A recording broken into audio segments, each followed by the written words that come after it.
Hello, and welcome to the Proactive Caregiving Podcast. As a CPA with over 20 years as an industry accountant, Jessica stepped away from the corporate world to become a full-time caregiver for her mother. Having learned invaluable lessons along the way, she is now here to share those with you and to invite you to join her on this caregiver's journey. Here is your host, Jessica Cannon.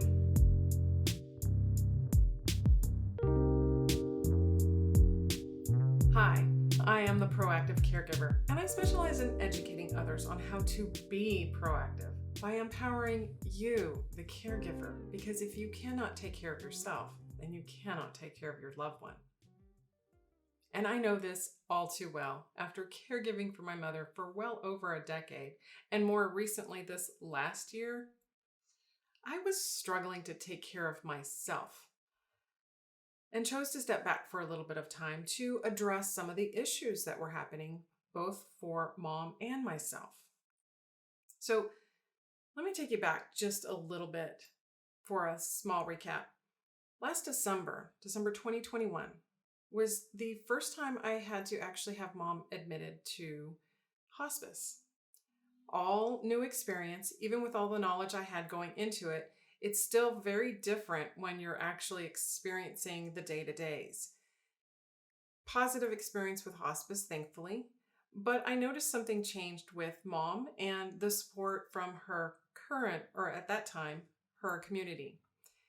So the stress was slowly starting to build, but I kept denying it because I was in control.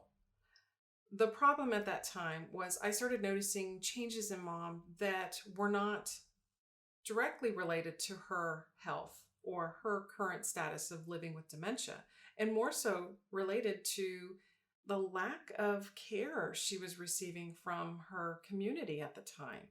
And so I wanted to move her to yet another community for the next forever home. But mom didn't want to. She wasn't having it. And her response was, no, I like my space. I like my room. I don't want to go anywhere.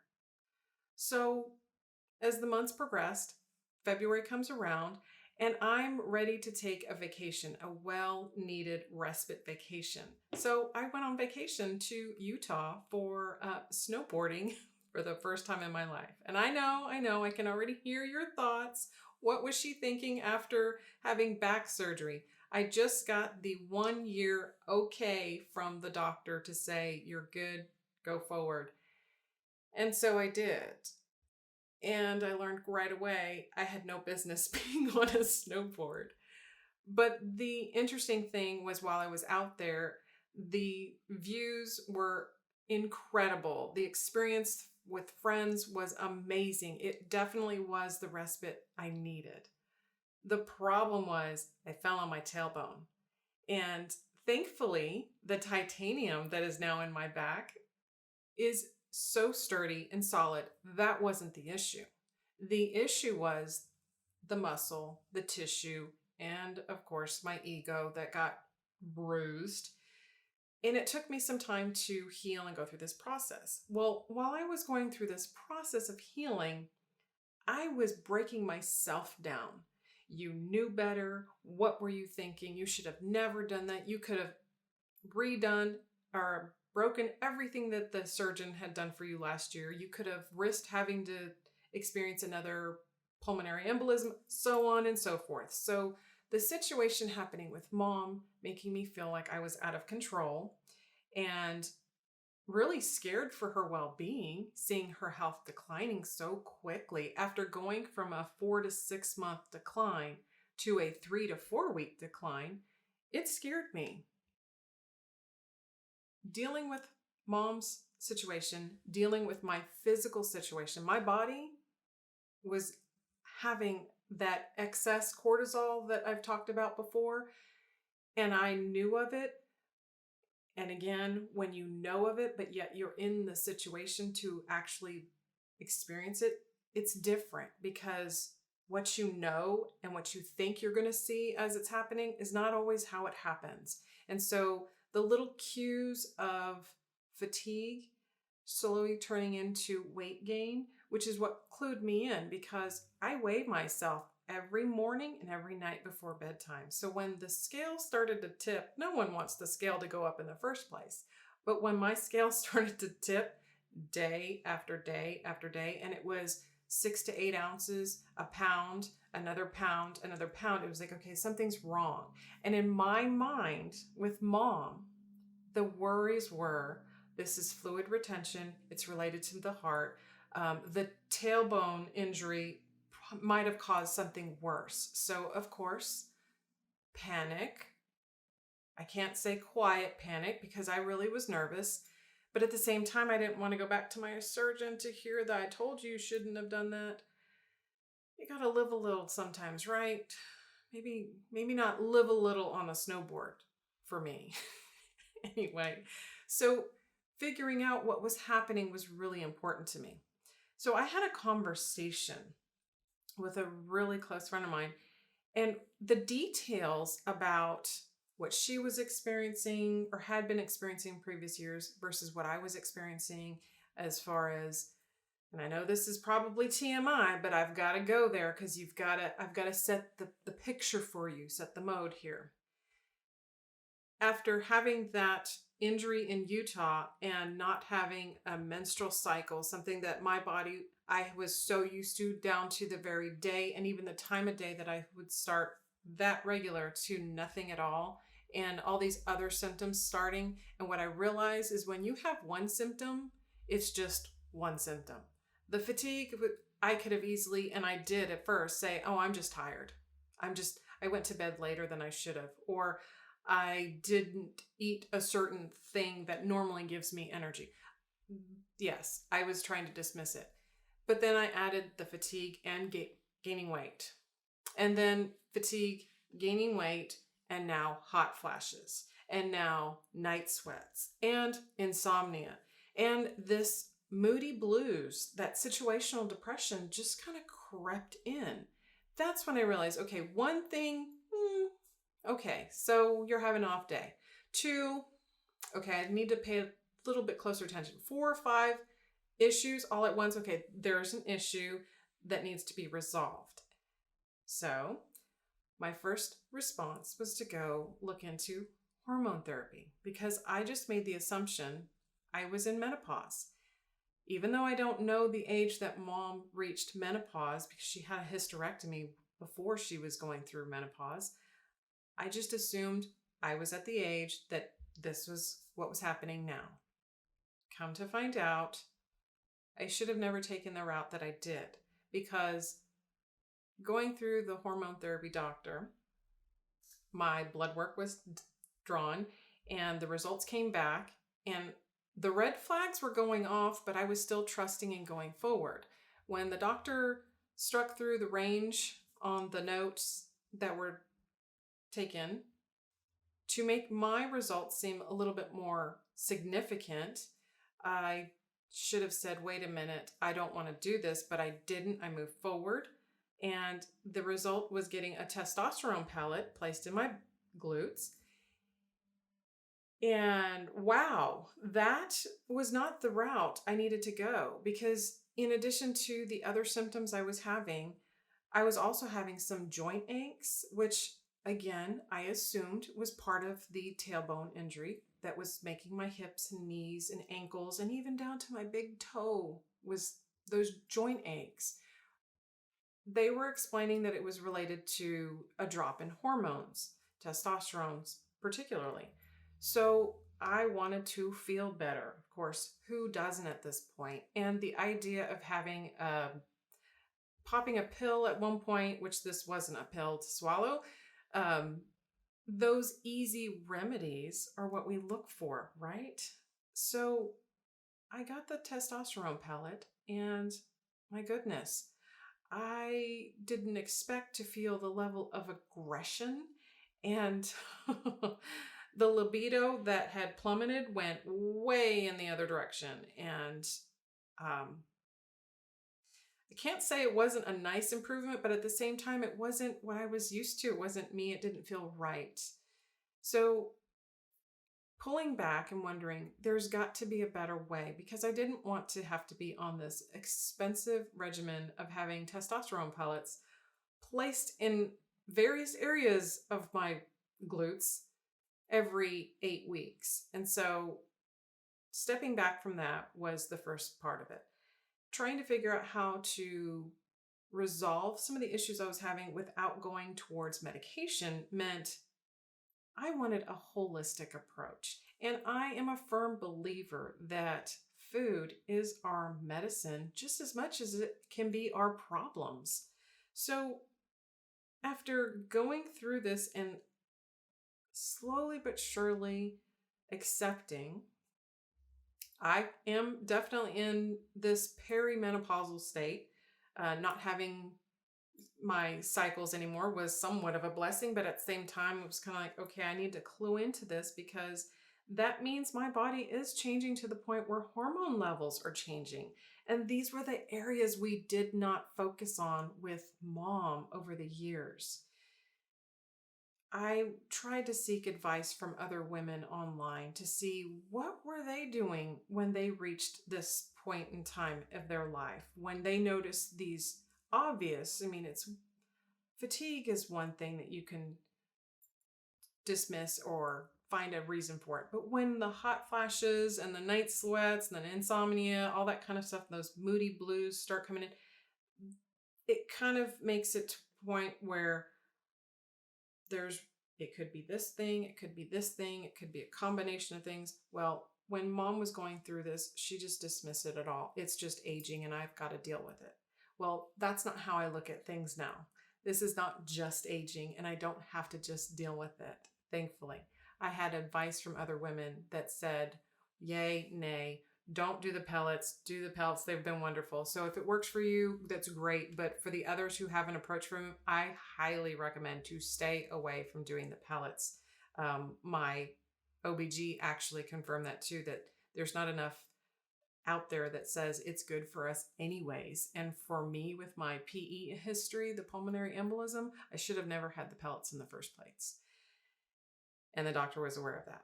So that didn't help. But going forward, what the next result was for me was meeting with a nutritionist. Because I believe food is our medicine, I wanted to be able to actually understand, could these reactions or these symptoms that I'm experiencing be the result of food that I'm eating? Because after all, gaining weight was pretty much my first indication that something wasn't right before the fatigue and all the other symptoms started happening. Gaining weight was something that, after weighing myself morning and night and knowing what I was eating and how much my body fluctuated throughout the day, was a very key thing. So it had to be related to food in my mind. The nutritionist pretty much confirmed it for me. But before she confirmed it, ironically, when I wrote in my book, I pretty much said I would never agree or try to get genetic testing done because I understand it is my responsibility to take care of my body and not dismiss issues like my mother did and even like my father did with diabetes and high blood pressure. These are all areas that pretty much will eventually contribute to the environment or the deterioration of our brain, which creates that living with dementia world. So I finally agreed that I wanted to have some testing done simply to see if it was a food. There are people that cannot eat strawberries, no matter how healthy they are for us, or Brussels sprouts, for example, or in my case, green bell peppers. But I wanted to know what else it could be that I was gaining weight from. The interesting thing is, after having the results come back from my test, I finally learned that the reason I was gaining weight was because I have celiac disease. Celiac disease is something we can live with. In fact, many people do unknowingly, and those who do know that they have it. I just now have to adjust to a gluten-free lifestyle in addition to the healthier nutritional lifestyle I had already started going towards. It has been a little bit difficult because gluten is in so many things. We're talking about wheat, barley, um, and other things that I would have never expected them to be in, like going to have sushi. I had to switch to a gluten-free soy sauce, something I would have never expected to have gluten in it, but it does. So it really made me look at labels in a more scrutinized way. And I thought I was already looking at this stuff from a very close look, not the high level anymore. I was scrutinizing so many details, and now I had to make an even deeper dive with this. So, one of the reasons why I made the connection from mom's life, living the way she did, to now what I am living in the moment, and connecting it to dementia, is because the nutritionist was able to explain to me how this assault, basically, that the gluten was causing on my small intestine, was also creating this environment in my intestine where I was no longer absorbing the nutrients that I was giving myself. No matter how healthy the food was, I was still gaining the weight as if I was eating poorly, because my gut was in this, what is called as that leaky gut. And that was contributing to the inflammation in my body that was giving me the joint aches and pains, which also came to light because of the injury that I experienced. It was a twofold. So the situation happening with mom in December created the emotional distress. And then from December, January, February, having the injury, that created the physical stress. And so now my body was releasing so much cortisol that I wasn't being able to keep up with it. And one of the areas that I think many caregivers, not just myself, but other caregivers do as well, when we reach these uncomfortable situations, and especially when they're the emotional ones, we want to be numb, we want to feel better. And so in my case, I was drinking wine more often, which helped me sleep, but I was also drinking a little bit more than I had been drinking. The moody blues, I wanted to feel better. The wine made me feel better. I slept better for the most part, other than waking up groggy the next day. This process also contributed to it, because what happened was this excess cortisol made my body produce more progesterone. The more progesterone that I produced, the less my body was able to process and metabolize the estrogen. So they worked hand in hand. And so where I went to the hormone therapy doctor originally, because I wanted to have my progesterone, estrogen, and testosterone balanced, but they weren't understanding what was causing them to be out of balance. Just treating it didn't help the situation. It was like the typical putting a Band-Aid over and not really getting down to the root cause of what was causing the imbalance in the first place. Thankfully, working with my nutritionist, and what I'm going to continue working with, she has been able to devise some supplements that I will be taking that help cleanse the gut, help detoxify the gut, and just create that healthy environment for me to move forward with having a gluten-free diet, which has made a world of difference. And once that change started to take place, I started to feel the difference. The moody blues were going away because the sleep was starting to be more restorative, thankfully. But it was also the point where the body aches stopped, the cramping in my stomach that I was having, which I kept thinking it was menstrual cycles, even though I wasn't having the cycle, that it was just part of the symptoms that were like lingering, that my body was doing something, but it was really my intestines, the cramping of my belly, reacting to everything else that I didn't realize was happening before. You go on vacation and there's this, we're just going to be on vacation. I'm going to eat like I'm on vacation. And then when I get home, then I'll get back to eating the clean food or clean eating. Well, when that didn't work, the clean eating turned into now clean gluten-free eating.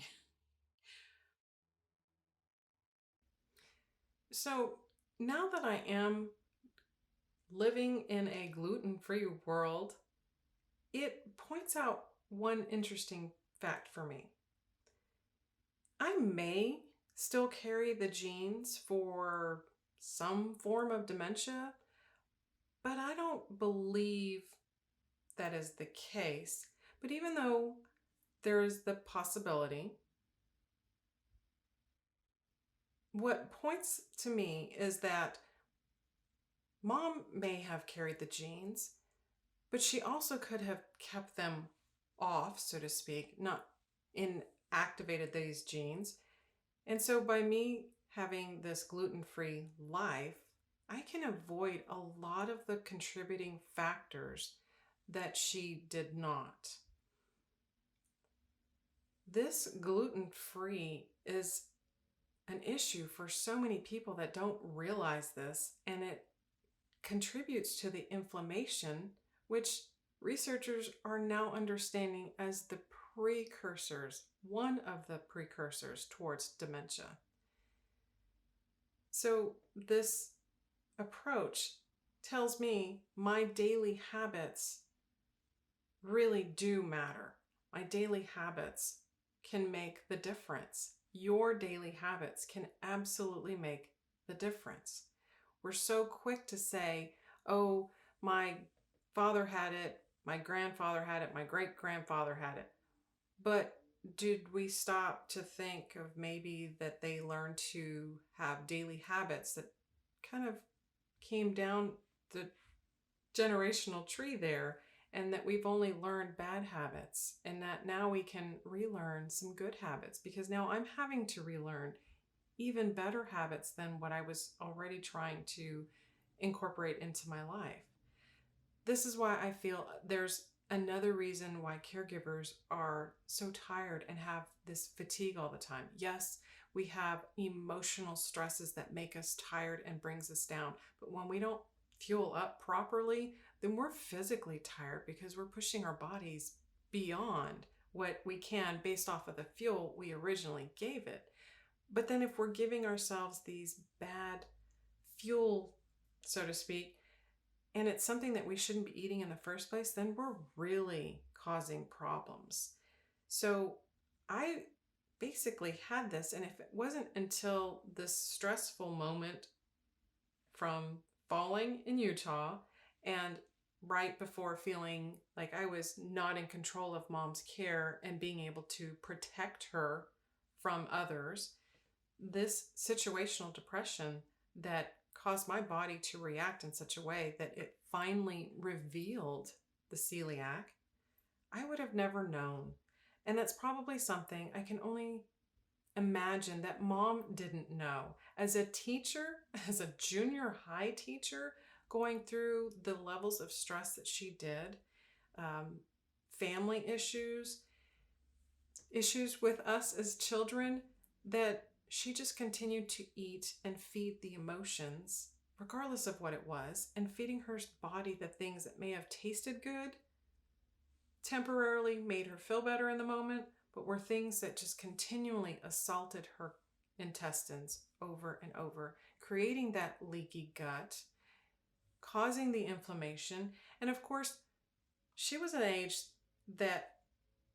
earlier age to have a hysterectomy.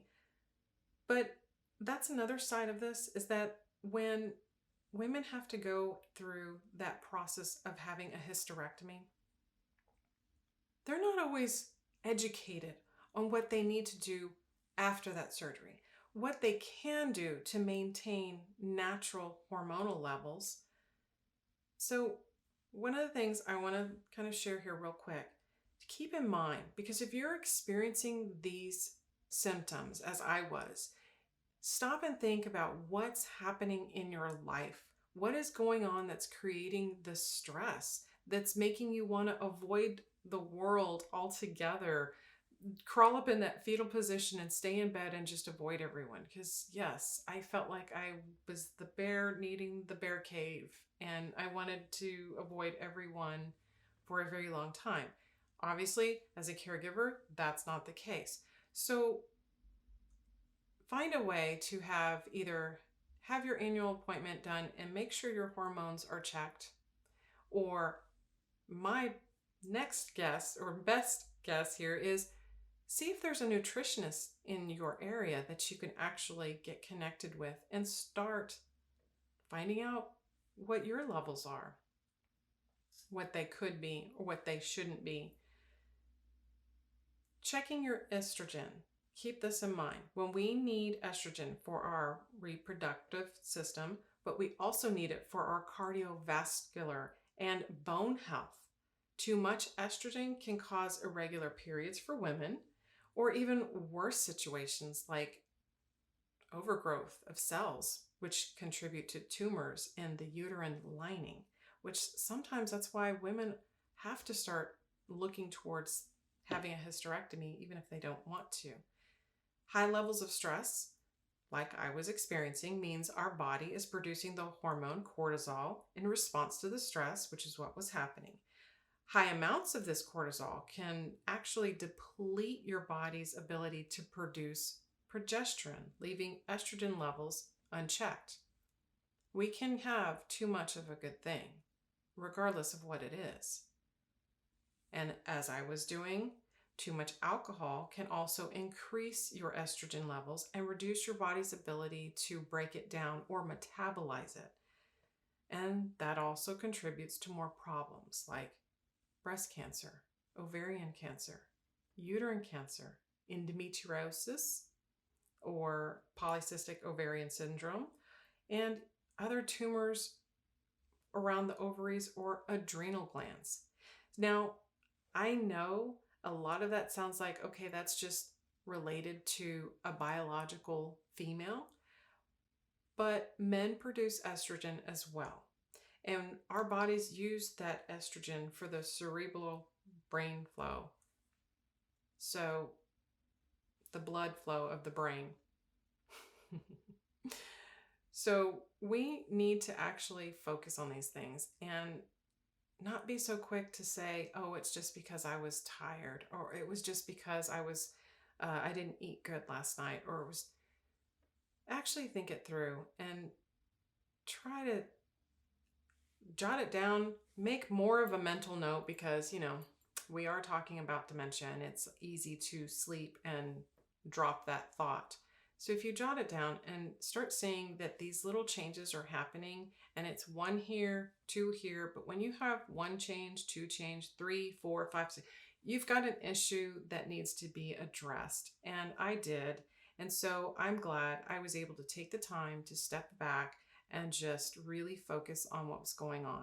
The good thing is, I did finally get to a point to relocate Mom to another community where she bounced back, and she was very healthy, and she was so happy in this new location and healthy that she came off of hospice. This lasted for a very short time because as time continued, the same habits were there. So we're back to the congestive heart failure progressing. So at this point, just being supportive, standing by. She is now readmitted to hospice to monitor, and we are just making the most of every day, as I am now, doing the same thing, making the most of every day. So these are areas I wanted to pretty much let you know. I felt a huge weight off my shoulders when the cardiologist 2 years ago let me know, your heart's fine. But every time I have situations like this happen, it doesn't stop me from thinking, oh no, it's my heart. Oh no, it's happening to me now. Oh no, this, that, whatever it is. Looking into this and hearing back from the nutritionist to explain to me yet again that I can prevent what happened to her, I'm listening and I'm following every bit of proactive advice I'm giving. And I wanted to share it with you. So I hope at this point, some of this stuff is dropping in your mind and you're thinking, oh, I need to look into this. Oh, maybe this is what was happening. Whatever it is, please don't dismiss things. Please look into them a little bit further. And one thing before I go, I wanted to let you know, the paperback of The Proactive Caregiver is now available. So now you can go onto the website and order your book, and you can get a signed copy if you order it from Proactive Caregiver, or you can go on to Amazon, Barnes & Noble, or Walmart.com online. All right, ladies and gentlemen, thank you for joining. I hope this gave you a little bit more food for thought, maybe some gluten-free food for thought. And until next time, be proactive. Take care, everybody. Thank you for joining us today. We really hope you've enjoyed this episode. To learn more about proactive caregiving and to hear other episodes of this podcast, please visit www.jessicalazelcannon.com. This podcast is produced by Cannon Light Media, LLC, www.cannonlightmedia.com. Music provided by Khris Paradise.